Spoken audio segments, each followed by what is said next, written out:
Guys, we got a Mazda 3 here. 5, 6, 7, 8, 9 is the same. So this car, the AC cut off while the customer was driving. So what I did was I put the AC on. I put my machine on. This line turned really cold. That indicated to me the AC system is working. But yesterday while he was driving, the AC just cut off. This line is hot today. That's normal. So when I connect my AC machine, the low side gives me about above 35 PSI. And what I discovered here was we got a leak in reservoir. So the vehicle partly got a little bit too hot, even though he said his dash didn't show him, but there's no antifreeze in this thing at all. So small little test, be careful, this thing got pressure in it, the car is really hot. So I'm gonna open this and I'm gonna top off the antifreeze till we get a new reservoir. And once we get a new reservoir, so this thing has pressure, be careful, right? Go easy or just let it cool off for like 2 hours.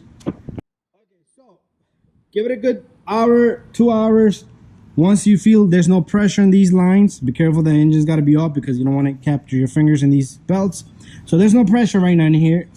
If it has pressure, it's going to shoot back up because it does have antifreeze in it, not a lot. So what we're going to do here is we're going to take green antifreeze, that's what it is. Make sure you get the correct color.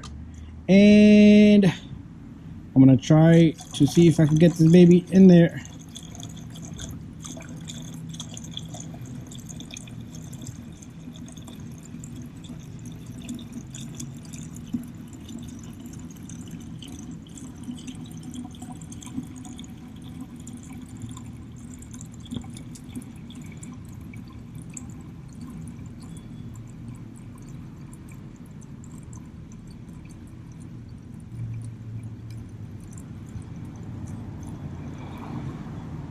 Okay, that's it. You only want this thing halfway, and you have the max level right here.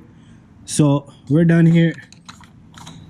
Anyways, we're gonna give it a try. The AC is working right now. There's nothing we could do. It could have been the compressor cut off while they got hot. It could be anything. Anyways, that's it. Try that.